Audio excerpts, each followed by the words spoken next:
The holding bay of the eternal sovereign smelled of scorched metal and fear. 200 human soldiers stood in magnetic restraints, the survivors of a fleet that had numbered 3,004 hours ago.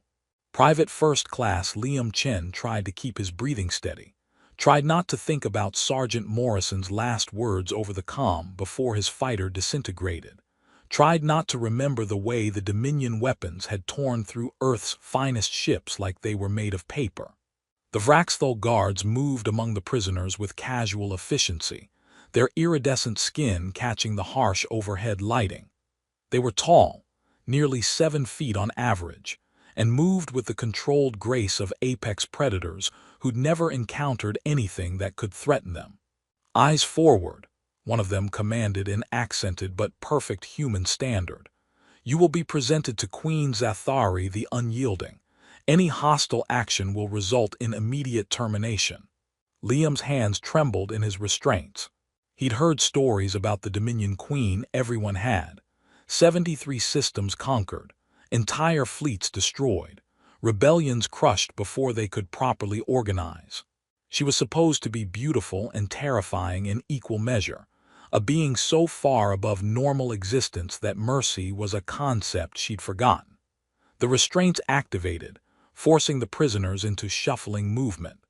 They were herded through corridors that made Earth's best warships look primitive, walls that seemed to be grown rather than built, lighting that adjusted automatically to non-human visual spectrums, and everywhere that sense of age and power that came from a civilization that had been conquering, while humans were still figuring out agriculture. The throne room was vast enough to hold a small starship.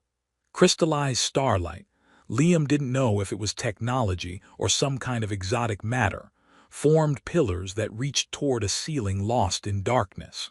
Dominion courtiers lined the walls, their skin displaying patterns that probably communicated status or mood if you knew how to read them. And at the center, on a throne that looked like it had been carved from a frozen supernova, sat Queen Zathari. She was smaller than Liam had expected, barely 6 feet tall, but presence had nothing to do with physical size. Her skin held that characteristic Vraxthal iridescence, but hers seemed to shift through more complex patterns, oil-slick rainbows that moved with her breathing. Her ears were elongated, decorated with small crystals that Liam's minimal intelligence briefing identified as conquest markers. Each one represented a system brought into the Dominion. She had 73 of them. Her eyes tracked across the prisoners with predatory interest, and Liam understood in that moment what it felt like to be prey. A translator system activated, carrying her voice through the hall with perfect clarity. "Survivors of the human defense fleet, your resistance was noted. Your defeat was inevitable. You will be assessed and allocated to Dominion worlds according to your skills. Serve adequately and you will be treated adequately. Resist, and you will learn why 73 civilizations have learned not to resist." Colonel Sarah Vance, the ranking human survivor, stepped forward as far as her restraints allowed. Blood matted her short gray hair, and her left arm hung at a wrong angle, but her voice was steady. "Under the Articles of War, we request." "You request nothing." The Queen's interruption was casual, almost bored. "Your Articles of War are human constructs. You are in Dominion space now. Dominion law applies." "Then under Dominion law." "Under Dominion law. I have already been generous in not executing you all immediately." Zathari stood, descending from her throne with movements that seemed choreographed. "Be grateful for what mercy you receive." She walked among the prisoners, examining them the way Liam had seen officers inspect equipment. Most of the humans stood at rigid attention, trying to maintain military bearing despite exhaustion and injuries. A few couldn't meet her eyes. Liam watched her approach, his heart hammering so hard he was certain everyone could hear it. She stopped directly in front of him. Up close, she was even more intimidating. The patterns on her skin moved in hypnotic waves, and her eyes were gold with vertical pupils that contracted as she studied him. He could smell something like ozone and exotic spices. Liam knew he should look away. should drop his eyes in submission like several other prisoners had done. But something stubborn in him, something that had survived watching his entire unit die, refused to give her that satisfaction. Their eyes met. Hers held curiosity beneath the dominance. His held fear that he was desperately trying to mask with defiance. The moment stretched. Then Queen Zathari spoke, her voice carrying across the silent throne room. "That human will be mine." The translator converted her words, but the shock was universal. Courtier's skin patterns flashed through sequences that suggested surprise and confusion.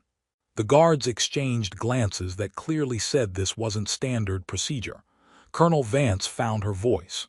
"Your Majesty, Private Chen is under my command." "Was under your command, now he is under mine." The Queen gestured, and two guards moved forward to separate Liam from the group. "The rest will be processed according to standard protocols." Liam's restraints deactivated just long enough for the guards to grip his arms and steer him toward a side exit. He looked back at Colonel Vance, at the other survivors, and saw his own confusion reflected in their faces. The last thing he heard before the doors sealed was one of the younger soldiers whispering, "What the hell just happened?" Liam wanted to know the same thing. The quarters they brought him to were nicer than anywhere he'd lived in his entire life, which somehow made everything worse. The room featured what looked like a bed, though designed for someone taller, a hygiene station that his minimal technical knowledge couldn't fully interpret, and a wall panel that displayed what might have been entertainment options if he could read Dominion script. The guards left without explanation, and the door sealed behind them with a soft hiss that sounded very final. Liam stood in the center of the room for several minutes, trying to process. He'd been in the military for 8 months. 8 months of training, 3 months deployed to the Terminus Ridge Defense Station, and 4 hours of actual combat before everything went to hell. He was 19 years old, barely qualified to operate a fighter's weapons systems, and somehow he'd become the personal prisoner of the most feared being in the galaxy. "Okay," he said aloud because the silence was oppressive. "Okay, think. What did they teach you about capture?" The Dominion hadn't been part of his training because, until 6 months ago, humanity didn't even know they existed. First contact had been a Dominion scout ship entering the Terminus Ridge system and responding to hails with weapons fire. The war that followed had been pathetically one-sided. He explored the room methodically, looking for escape routes that obviously didn't exist, surveillance devices that were probably so advanced he couldn't recognize them, and anything that might tell him what was supposed to happen next. The wall panel chimed. Liam approached it cautiously, and after a moment of fumbling, managed to activate what turned out to be a food dispenser. The options were all labeled in Dominion script, but there were images, some recognizable as protein, some clearly vegetable matter, and others that defied classification. He selected something that looked vaguely like bread and nearly jumped when it materialized in the dispenser slot. It smelled sweet and tasted like cardamom mixed with something metallic. Not good, but not toxic. He just finished forcing down half of it when the door opened. 2 guards entered first, followed by what looked like a servant carrying formal clothing, followed by Queen Zathari herself. Liam dropped the bread and tried to stand at attention, which was ridiculous because he wasn't in uniform, and this wasn't a military situation, but training overrode panic. The Queen's skin patterns shifted to something that might have been amusement. She spoke in Dominion tongue, and after a moment the translator device one guard carried converted. "You will accompany me. Wear this." The servant laid out the clothing, pants, and a tunic in deep blue material that felt like silk but moved like liquid. "Now," Liam asked, "privacy is earned, not granted. Now." He changed quickly, trying to ignore the presence of guards and royalty while stripping off his torn flight suit. The Dominion clothing fit surprisingly well, adjusting somehow to his proportions. When he was dressed, the Queen studied him with an expression he couldn't read. Then she turned and walked out, clearly expecting him to follow. They moved through the ship's corridors, guards maintaining exact positions, servants scurrying out of the way, crew members stopping to press themselves against walls as their queen passed. Liam tried to memorize the route but gave up after the fourth turn. The Eternal Sovereign was massive, and he was hopelessly lost. They arrived at a set of ornate doors that dilated open to reveal a private study. Books, actual physical books, lined one wall. Holographic displays showed what looked like star charts and tactical data. A desk dominated the center, made from some dark wood-like material inlaid with more of that crystallized starlight. The queen dismissed the guards with a gesture. They looked uncomfortable leaving her alone with a prisoner, but they obeyed. The door sealed. Zathari moved to her desk, activating several displays before finally looking at Liam again. "Sit." There was a chair, low and clearly designed for humans, which meant she'd prepared for this. Liam sat carefully. "Do you know why you are here?" she asked.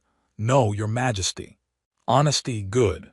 She manipulated one of the holographic displays, and Liam's military record appeared, everything from his entrance exam scores to his combat performance data.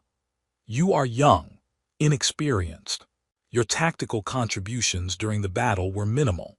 By every objective measure, you are unremarkable." Liam said nothing because what could he say to that?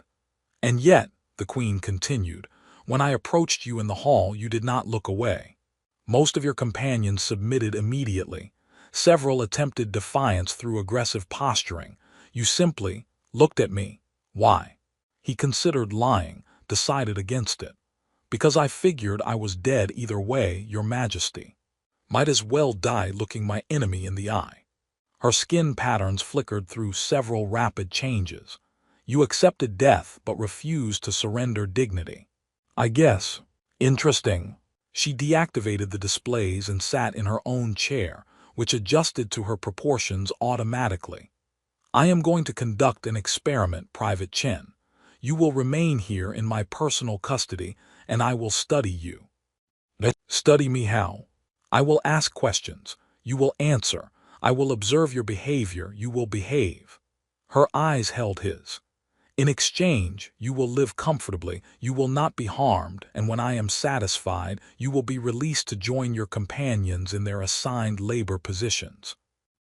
And if I refuse, then I will have you executed immediately, and I will select another prisoner to study instead. Your choice." Liam's hands were shaking again. He clasped them together to hide it. "What do you want to know?" "Why do humans resist when resistance is futile? Why do you fight battles you cannot win? Why do you value freedom over survival?" She leaned forward slightly.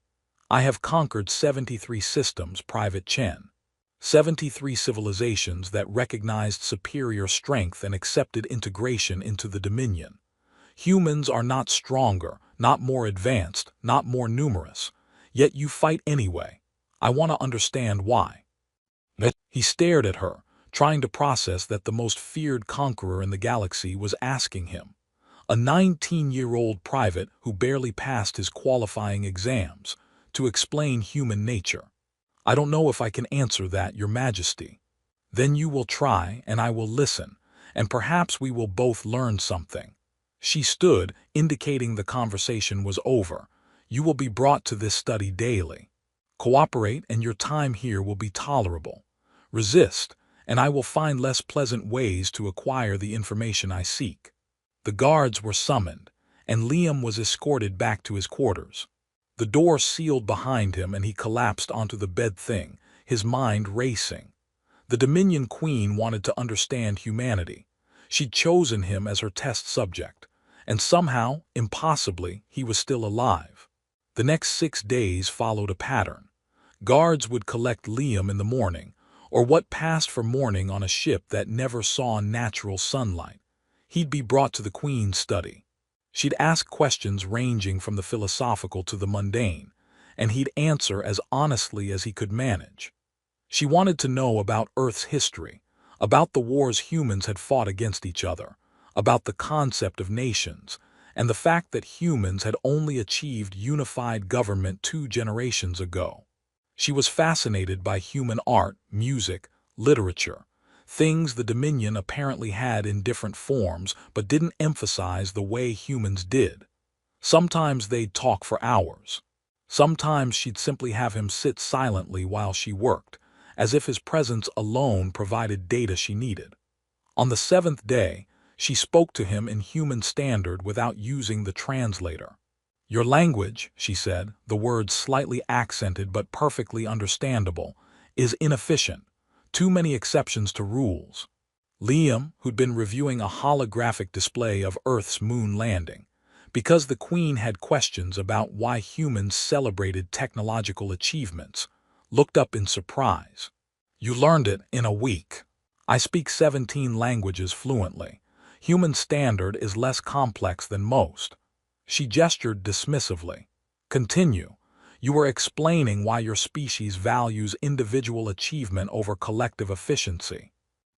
He tried to explain about heroes, about Neil Armstrong's footprints on lunar dust meaning something beyond simple accomplishment. The Queen found it baffling. On the 9th day, everything changed. Liam was being escorted through a corridor he hadn't seen before when a Dominion soldier stepped into their path. The guards immediately moved to intercept, but the soldier was fast, combat-trained fast. "That one," the soldier snarled in Dominion tongue, pointing at Liam. "That human killed my brother at Terminus Ridge. I claim right of vengeance." The translator caught up a second later, and Liam's guards were already responding with threat displays. Skin patterns flashing aggressive reds, weapons coming to ready positions. But the vengeful soldier was faster. He'd drawn a blade, and he was inside the guards' defensive perimeter before they could stop him. Liam reacted on instinct, the 8 months of basic training that had been drilled into him overriding the terror. He dodged the first strike, grabbed a wall support to swing himself aside from the second, and then the soldier's fist caught him in the ribs, and he learned that Vraxthal's strength was no joke. He hit the floor hard, gasping, and the soldier raised the blade for a killing strike. "Enough." The voice carried absolute authority, and everyone froze. Queen Zathari stood at the end of the corridor, her skin patterns blazing with colors Liam had never seen, violent crimsons and blacks that seemed to devour light. 2 of her personal guard flanked her, but she needed no protection. She walked forward with slow, deliberate steps. The soldier who'd attacked Liam dropped to his knees immediately. "Your Majesty, I seek only justice." "You seek to damage my property." She stopped beside him. "That is punishable by death." "Please, Your Majesty, my brother." Zathari moved with fluid precision. One moment she was standing. The next, the soldier was dead, her hand driven through his chest cavity with a strength that shouldn't have been possible. She withdrew her hand, now dripping iridescent blood, and looked down at the corpse with complete indifference. "Dispose of this, and remind the crew that anything bearing my mark is inviolate." Then she looked at Liam, who was still on the floor, ribs screaming, trying to process that he just watched someone die in front of him. "Can you walk?" He nodded, not trusting his voice. "Then follow me." She led him to medical bay herself. Another breach of protocol that had her guards exchanging concerned glances. The medical staff treated Liam's cracked ribs with technology that had him healed in minutes, though the psychological impact would take longer. When they were alone again, the Queen had dismissed the medical staff with the same casual authority she applied to everything. She spoke quietly. "Do you understand now? You are mine. That designation protects you absolutely, but it also means any harm that comes to you reflects on me. Do not abuse that protection." "I didn't ask for that soldier to attack me," Liam managed. "No, you defended yourself adequately given your limitations." Her skin patterns had calmed to neutral silvers. "But you are young and weak and untrained by Dominion standards. You will be targeted again unless I make an example. I have made an example." The casual brutality of it shook him.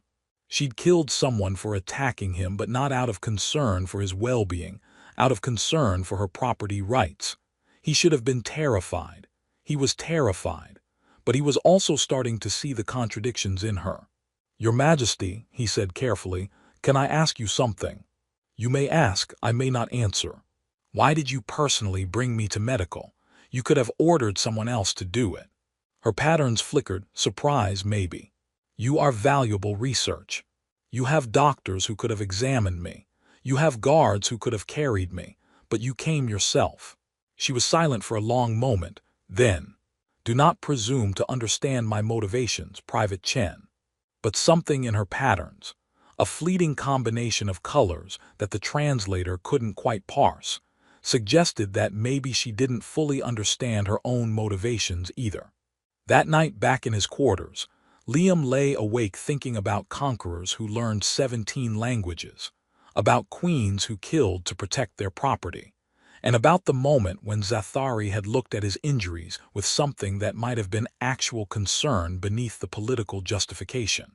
She declared him hers, and with each passing day, he was starting to realize that the declaration meant something more complicated than either of them had anticipated. 3 weeks into his captivity, though captivity was starting to feel like the wrong word, Liam was summoned to the Queen's study for their daily session to find her engaged in what looked like a heated argument with one of her generals. The translator caught fragments. "Unnecessary risk. My decision is final. The High Command will not." The general saw Liam arrive and cut off mid-sentence, his skin patterns flashing irritated orange. He gave the Queen a formal bow that somehow managed to convey disapproval, then left without acknowledging Liam's presence. Zathari stood at her window, looking out at the stars streaming past. When she finally spoke, she didn't turn around. "General Vexmer believes I am being distracted by my research project. He suggests that studying a single human prisoner is an inefficient use of royal time." Liam didn't know what to say to that, so he said nothing. "He may be correct," she continued. "I have neglected several administrative duties. I have delayed strategic decisions. All because I find myself curious about a species that should not fascinate me." She turned, and her patterns were complex, golds and violets and something that might have been frustration. "You confuse me, Private Chen." "I'm not trying to, Your Majesty." "I know that makes it worse." She gestured to his usual chair and he sat. "Tell me about your family." The change in subject was abrupt, but Liam had learned to roll with her conversation style. "My parents run a repair shop on Earth. Mars colony, technically. They fix environmental systems. My sister is studying engineering at the academy, or she was before." He trailed off. "Before I conquered your system." "Yeah. Do you hate me for it?" Liam met her eyes. "I don't know, should I?" "Most would. Most didn't spend 3 weeks talking to you." He chose his words carefully. "You're not what I expected." "What did you expect?" "A monster. Someone who conquers for the joy of destruction, who kills because she can, who treats everyone like they're nothing." He paused. "You do some of those things, but you also learn 17 languages. You review casualty reports personally. You stay up late.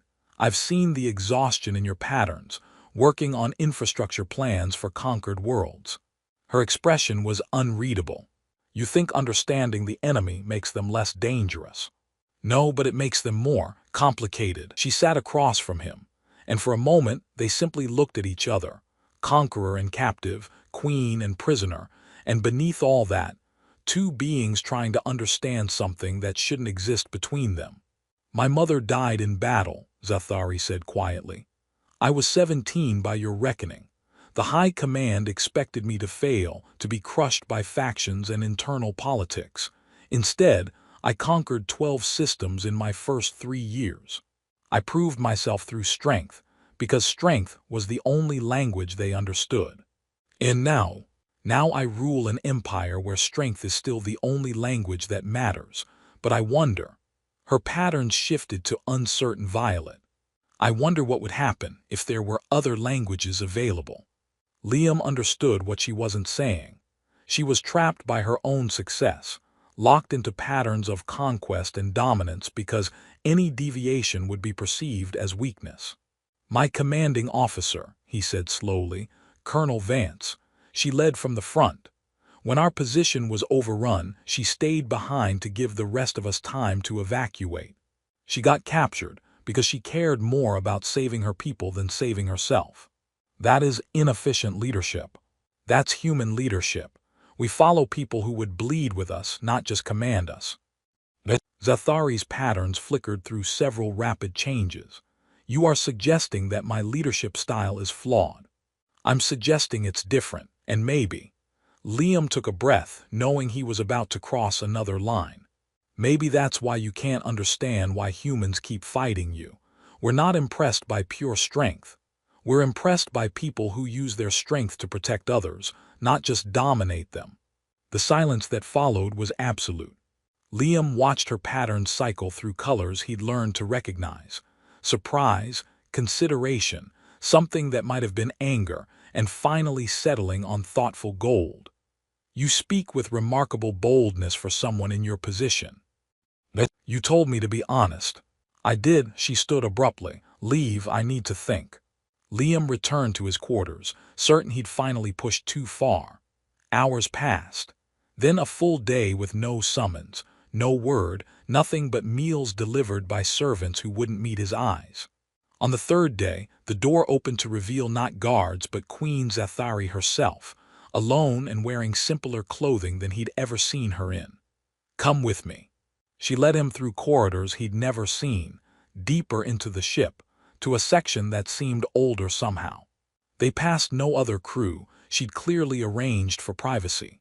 Finally, they arrived at a small chamber dominated by a holographic display.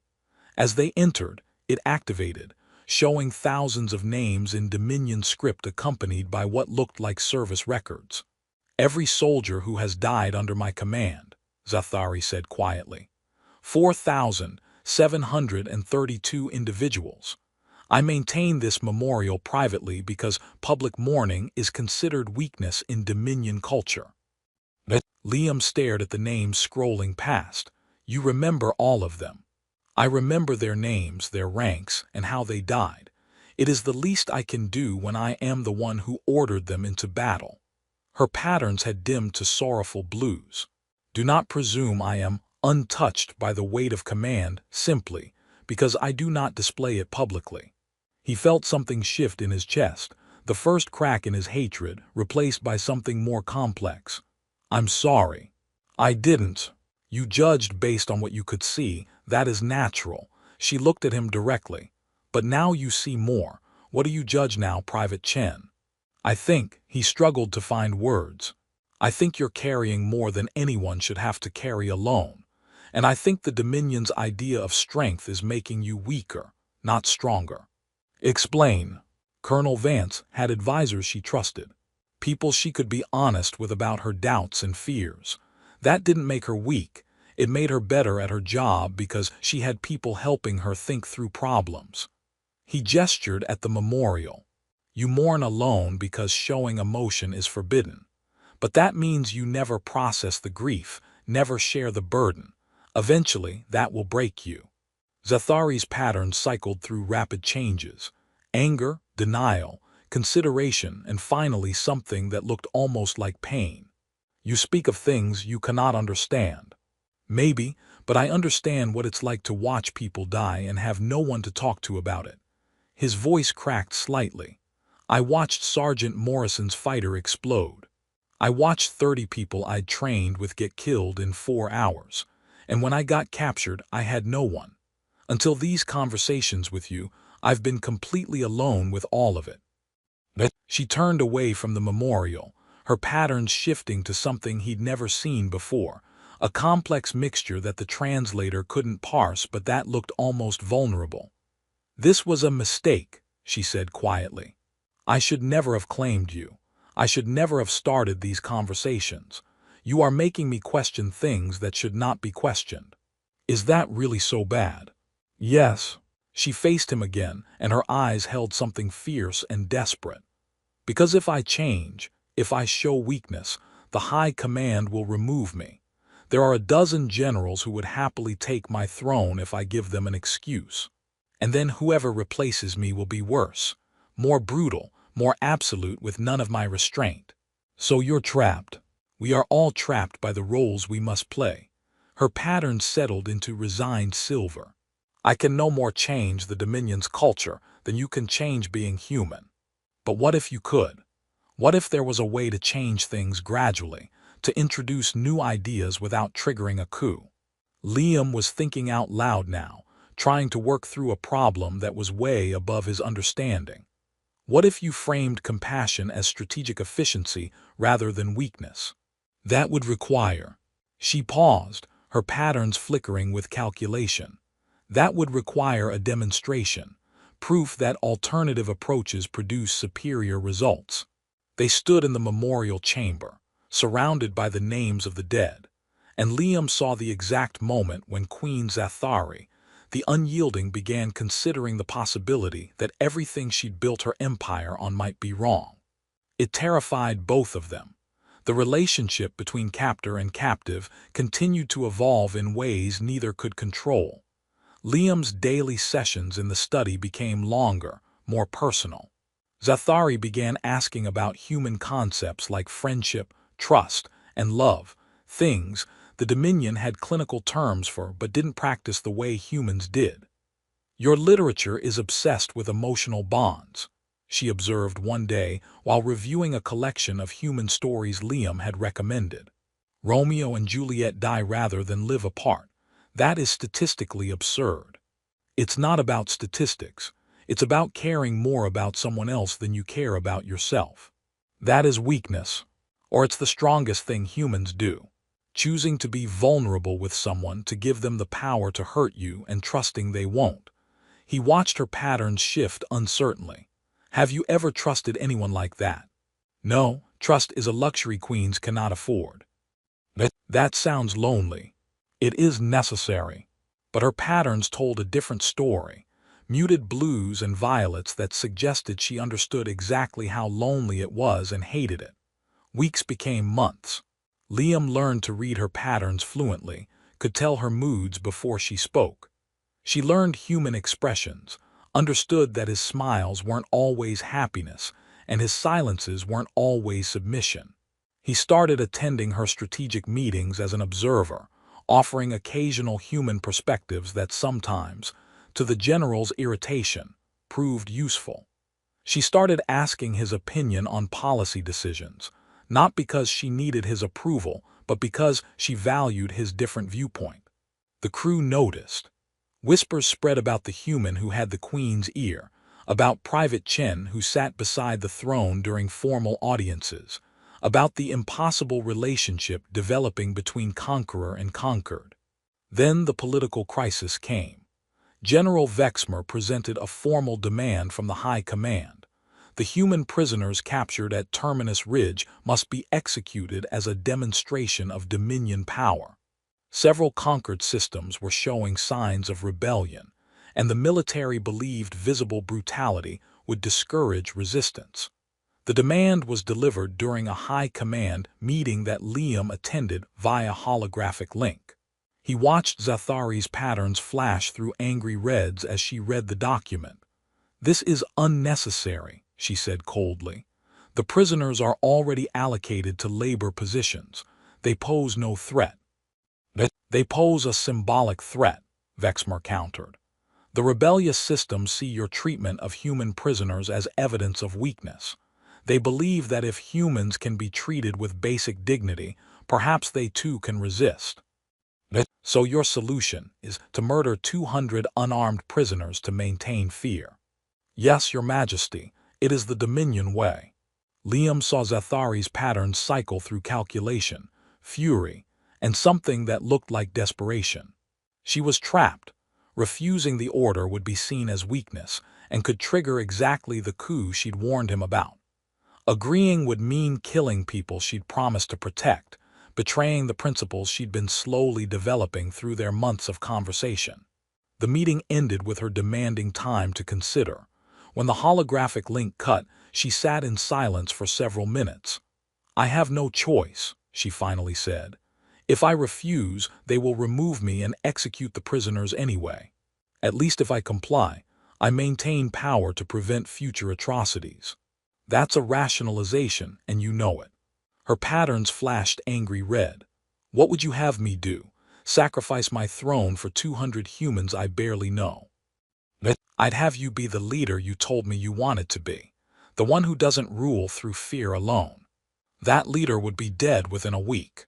Maybe, or maybe you'd be surprised by what happens when you trust that people want more than just fear. They argued for hours. Liam pushed her to refuse to find another way. She insisted there was no other option. Eventually, exhausted and frustrated, she dismissed him. Liam returned to his quarters and made a decision. The next morning, he submitted a formal request for audience, something prisoners weren't supposed to do, but that his special status technically allowed. When he was brought before the throne with the full court assembled, every eye tracked him with combinations of curiosity and hostility. Queen Zathari sat with perfect composure, her patterns neutral, giving no indication that they'd spent months in private conversation. You requested audience, human, speak. Liam's heart hammered, but he kept his voice steady. Your Majesty, I understand that the High Command has demanded the execution of human prisoners as a demonstration of power. Murmurs rippled through the court. This wasn't public knowledge yet. That is a military matter and none of your concern, Zathari said, her tone formal. It is my concern because those prisoners are my people, and because you claimed me specifically, declared me yours under Dominion law. He took a breath. I invoke that claim now. Execute me in their place. The court erupted. Generals shouted protests. Courtiers' skin patterns flashed through shocked sequences. But Liam continued, speaking directly to Zathari. You need to demonstrate power. I understand that. But mass execution demonstrates fear, not strength. Executing me, your personal prisoner, the human you've claimed and studied for months, that demonstrates absolute authority. You can do whatever you want with your property, without political implications. He saw her patterns flash through rapid changes. Surprise, calculation, something that might have been fear and finally anger. You offer yourself as sacrifice for people you barely know. They're my people.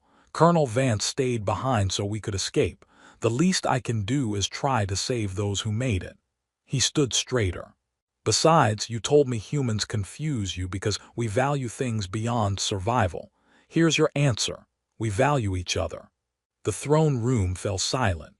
Every being present watched Queen Zathari, waiting to see how she'd respond to a prisoner offering to die. Her patterns cycled through colors so complex that even Liam, who'd learned to read her, couldn't interpret them all. Finally, she stood. No. Your Majesty. No, she repeated, her voice carrying absolute authority. I will not execute you, Private Chen, nor will I execute the other human prisoners. The court exploded in protest, but she raised a hand and they fell silent. I am declaring a new policy. Private First Class Liam Chen is hereby elevated to the status of consort-elect under Article 17 of Ancient Dominion Law.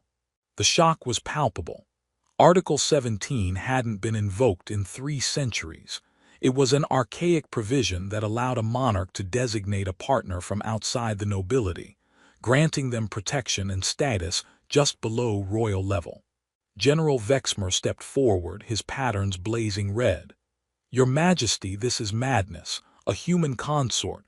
The High Command will never. The High Command does not rule the Dominion. I do. Her patterns settled into cold, absolute authority. And I will explain to them why this decision is strategically sound. She turned to address the entire court. For 73 systems, we have ruled through fear and strength. We have crushed resistance and suppressed rebellion through superior force.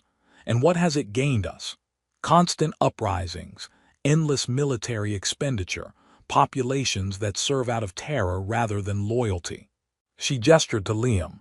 This human has shown me something the Dominion has forgotten, that there is a difference between submission and genuine loyalty, between dominance and leadership. If we are to truly incorporate conquered species into the Dominion rather than simply suppressing them, We must demonstrate that even the conquered can rise through merit. It was brilliant political framing, presenting compassion as strategic innovation rather than weakness. The generals couldn't argue against strategic efficiency without appearing to oppose the Queen's judgment. The consort designation requires a trial period, Zathari continued. During this time, Liam Chen will prove himself worthy by Dominion standards.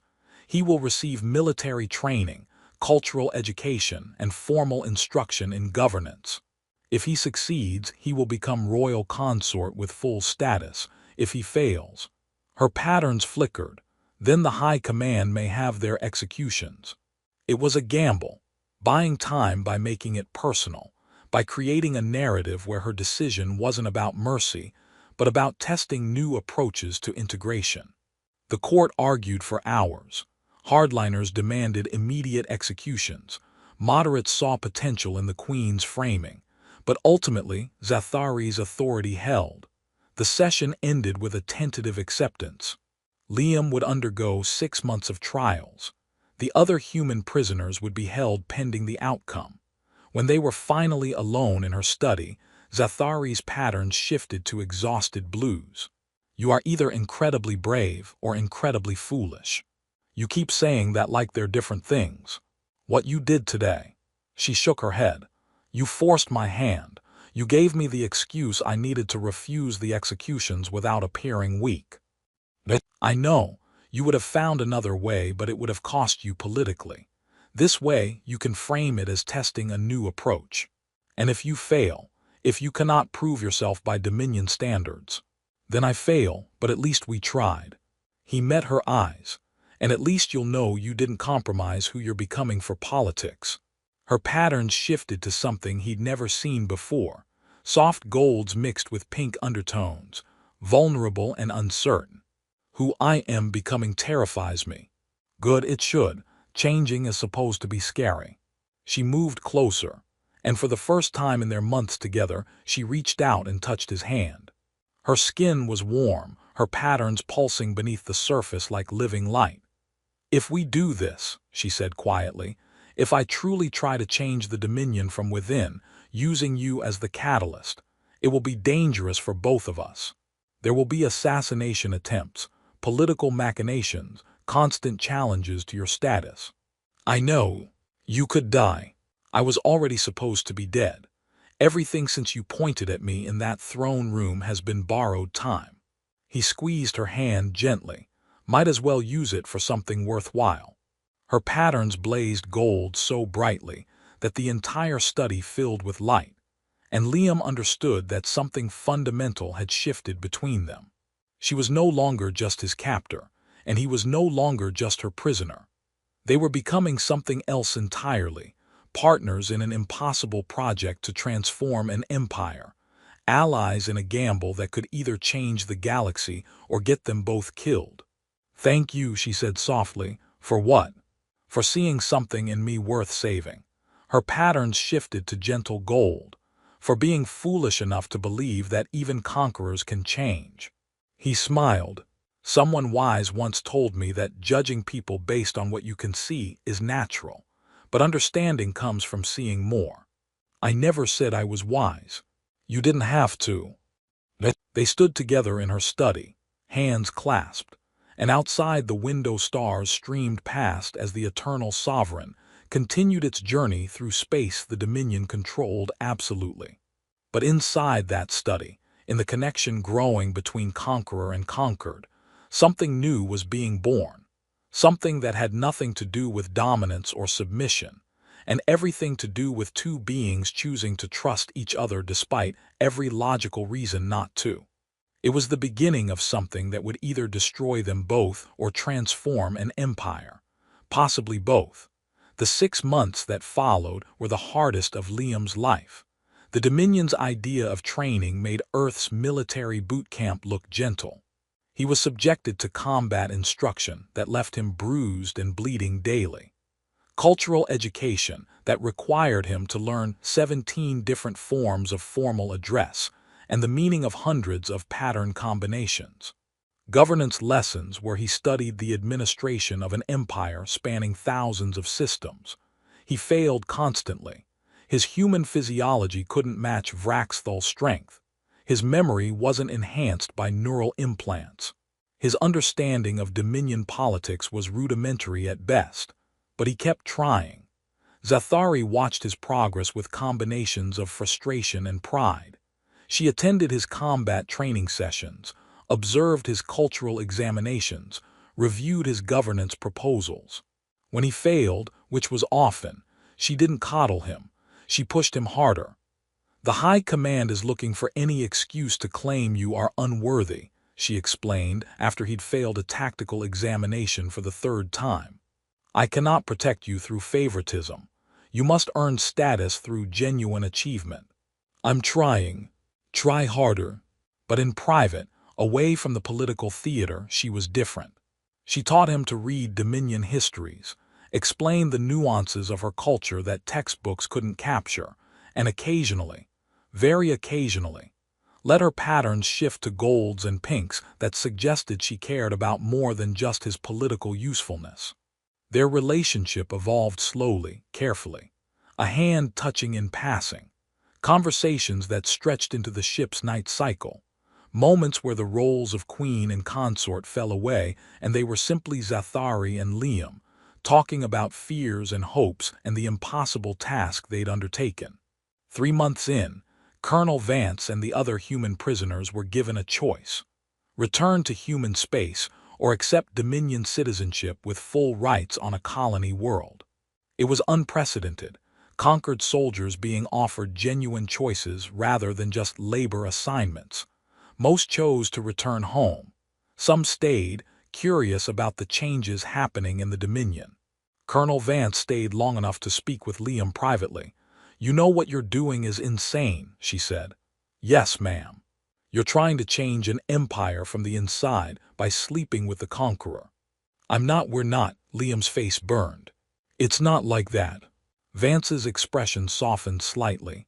"Maybe not yet, but I've seen how she looks at you, kid, and how you look at her. Whatever you two are building, it's more than politics." She gripped his shoulder. "Be careful. And if you somehow pull this off, if you actually manage to make the Dominion less horrible, well, that would be something worth remembering." She left the next day, and Liam felt the weight of responsibility settle heavier. He wasn't just trying to prove himself worthy. He was trying to prove that integration could work, that conquered and conqueror could find common ground.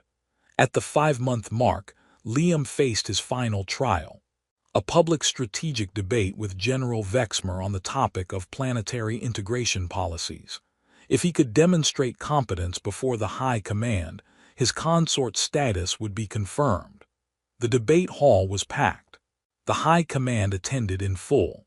Zathari sat on her throne, her patterns neutral, giving no indication of favor.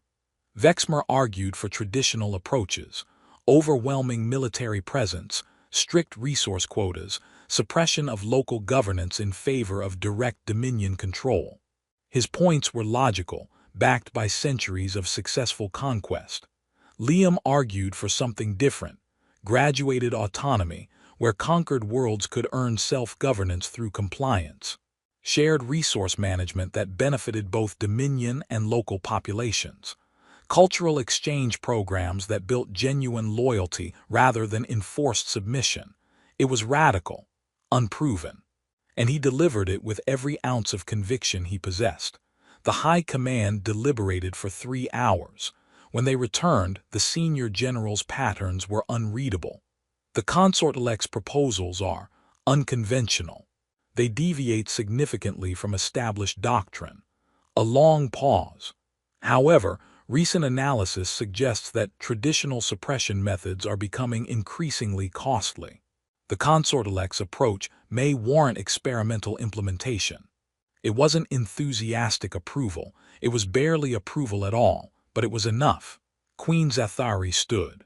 Then by High Command consensus, Liam Chen is confirmed as royal consort. The designation becomes permanent, effective immediately. The formal ceremony took place the following week. Liam stood before the assembled court in formal Dominion attire modified for human proportions, deep blue and silver, with crystalline elements that caught the light. Zathari wore her full royal regalia, crown of crystallized starlight and robes that seemed to contain entire nebulae. The traditional words were spoken in both Dominion tongue and human standard. The consort marker, a small crystal that would bond to his skin and identify him permanently as hers, was placed on his left wrist. When the crystal activated, bonding with his biology, it pulsed with light that matched Zathari's patterns exactly. They were synchronized now, connected in ways that went beyond ceremony.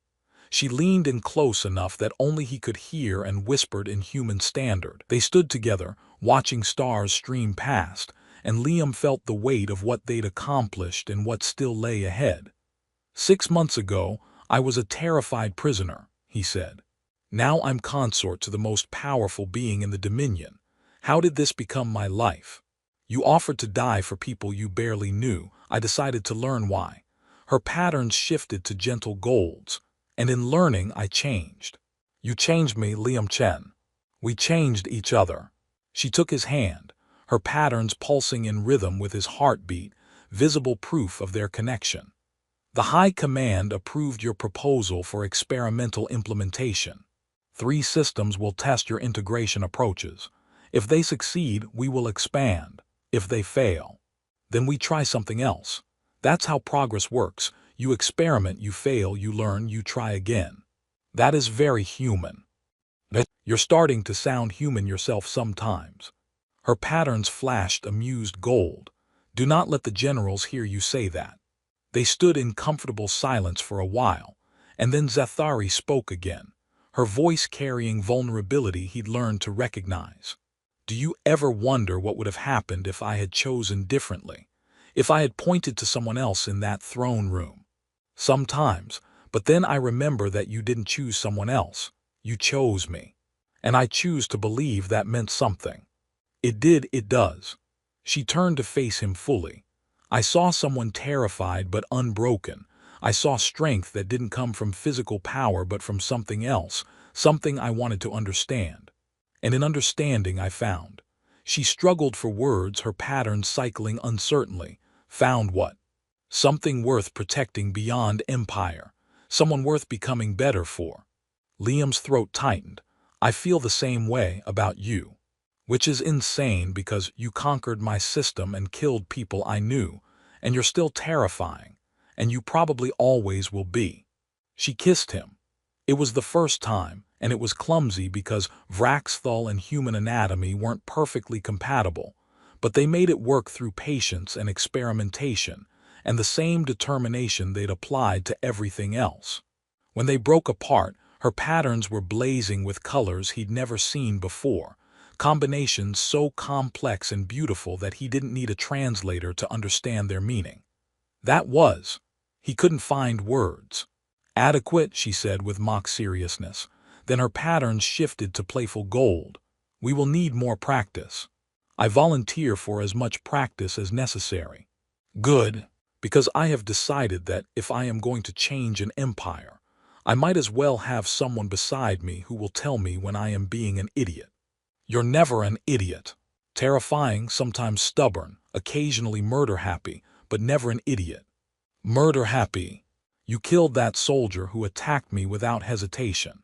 He damaged my property. Is that really all I was? Her patterns shifted to serious gold. No, you were never just property. From the moment you looked at me without looking away, you were something else. I simply did not have words for it yet. And now I have many words. Human words mostly. Love, partnership, home. She paused. Do those words translate adequately? Yeah, his voice was rough with emotion. They translate perfectly. They stood together at the observation window. Royal consort and queen, former prisoner and conqueror. 2 beings from impossible backgrounds who had somehow found in each other exactly what they needed. Outside, the Dominion continued its eternal expansion. But inside the eternal sovereign, in the connection between Zathari and Liam, a different kind of empire was being built. One based not on fear and dominance, but on trust, partnership, and the stubborn belief that even the most feared conqueror in the galaxy could be changed by understanding, patience, and love. 6 months ago, Queen Zathari had pointed to the youngest human soldier and declared that human will be mine. She'd been claiming property, asserting dominance, demonstrating absolute authority. She'd had no idea she was actually choosing the person who would transform her, challenge her, and ultimately show her that true strength wasn't commanded through fear, but earned through compassion. The youngest human soldier, who had trembled before her throne, had become the legend who changed an empire. And they were just getting